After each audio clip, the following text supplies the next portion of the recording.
দর্শক বন্ধুরা, আমরা কিন্তু আছি শাহবাগে। আমরা শাহবাগে দেখতে পেয়েছি সকাল থেকে বিভিন্ন দপ্তরের সরকারি, আধা সরকারি এবং স্বায়ত্তশাসিত প্রতিষ্ঠানে যে আউটসোর্সিংয়ে যে কর্মচারীগুলো রয়েছে তারা কিন্তু মূলত সকাল থেকে বিভিন্ন ধরনের প্লেকার্ড এবং ব্যানার নিয়ে, ফেস্টুন নিয়ে এসেছেন এবং তারা কিন্তু এখন শাহবাগে সমাবেশ করছেন। তাদের একটি দাবি সেটা হচ্ছে তাদের চাকরিকে স্থায়ীকরণ করতে হবে এবং সেটা রাজস্ব খাতভুক্ত করতে হবে। যারা আউটসোর্সিংয়ে নিয়োগপ্রাপ্ত হয়েছিলেন তারা মূলত এখানে এসে বিক্ষোভ এবং সমাবেশ করছেন। তাদের দাবি তাদের চাকরিকে স্থায়ীকরণ, রাজস্ব খাতভুক্ত করে নিতে হবে। আপনারা জানেন যে আউটসোর্সিং চাকরি আসলে সরকারি দপ্তরে নিজস্ব বা রাজস্ব খাতভুক্ত কর্মচারী না থাকায় বিভিন্ন কোম্পানি বা জনবল সরবরাহকারী প্রতিষ্ঠানের মাধ্যমে কিন্তু জনবল সংগ্রহ করা হয়ে থাকে। জনবল সংকটের কারণেই থার্ড পার্টি বা জনবল সরবরাহী কোম্পানির মাধ্যমে সরকারি, আধা সরকারি এবং স্বায়ত্তশাসিত প্রতিষ্ঠানগুলোর জন্য কিন্তু জনবল আসলে নিয়োগ করা হয়ে থাকে। সেখানে সংগ্রহ করে নেওয়া হয় বিভিন্ন কোম্পানির মাধ্যমে। আউটসোর্সিংয়ের চাকরি আসলে সম্পূর্ণ অস্থায়ী ভিত্তিতেই হয় এবং সেই যে কোম্পানির থেকে আসে সেই কোম্পানি কর্তৃপক্ষ কিন্তু যে কোনো সময় প্রত্যাহার, চাকরি থেকে অপসারণ করতে পারেন। এসব চাকরি সরকারি হয় না।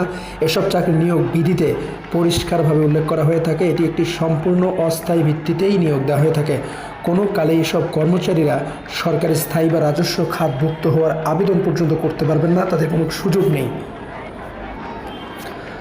আপনি যেহেতু একটি কোম্পানির মাধ্যমে চাহিদা মোতাবেক নিয়োগ পাচ্ছেন, তাই একই সরকারি প্রতিষ্ঠানে কোম্পানি আপনাকে নাও রাখতে পারেন। কোম্পানি চাইলে আপনাকে চাকরি হতে অপসারণ করতে পারেন অথবা অন্যত্র বদলি করে দিতে পারেন। তাই মামলা বা রিটের মাধ্যমেও কিন্তু এই প্রতিষ্ঠানে বা এইসব প্রতিষ্ঠানে চাকরি কিন্তু স্থায়ীকরণ হয় না। আর সেটার জন্য কিন্তু মূলত আজকে সকাল থেকে আমরা দেখেছি বিভিন্ন জায়গা থেকে যে আউটসোর্সিংয়ে যে কর্মচারীগুলো আছে তারা কিন্তু সকাল থেকে এসে শাহবাগ চত্বরে অবস্থান করেছে এবং তাদের যে দাবি তারা কিন্তু উত্থাপন করছে। বিভিন্ন ধরনের প্লেকার্ড, ফেস্টুন, ব্যানার নিয়ে এসেছেন এবং মিছিল করেছেন, এখানে সমাবেশ করছেন। তাদের মূলত একটি দাবি, তাদের এই আউটসোর্সিংয়ে যে নিয়োগ সেই নিয়োগটি রাজস্ব খাতভুক্ত করে স্থায়ীকরণ করতে হবে।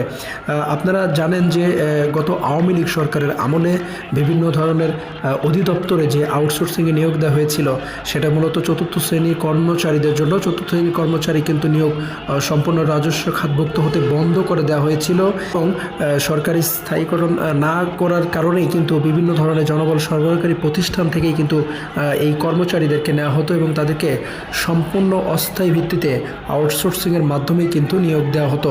যার কারণে গত আওয়ামী লীগ সরকারের শাসন আমলে কিন্তু এই নিয়োগ কার্যক্রম রাজস্ব খাতভুক্ত থেকে সম্পূর্ণই কিন্তু বন্ধ রাখা হয়েছিল এবং বিভিন্ন টেন্ডার, বিভিন্ন কোম্পানি যে জনবল সরবরাহকারী প্রতিষ্ঠান থাকে সেসব প্রতিষ্ঠানের কাছ থেকে অস্থায়ী ভিত্তিতে, একদম সম্পূর্ণ অস্থায়ী ভিত্তিতে এই জনবল কিন্তু দেওয়া হতো। নিয়োগ দিয়ে তাদেরকে অস্থায়ী ভিত্তিতেই কিন্তু চাকরিতে রাখা হয়েছিল।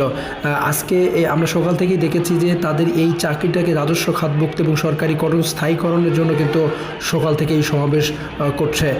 এই ছিল শাহবাগ থেকে আমার কাছে সর্বশেষ তথ্য।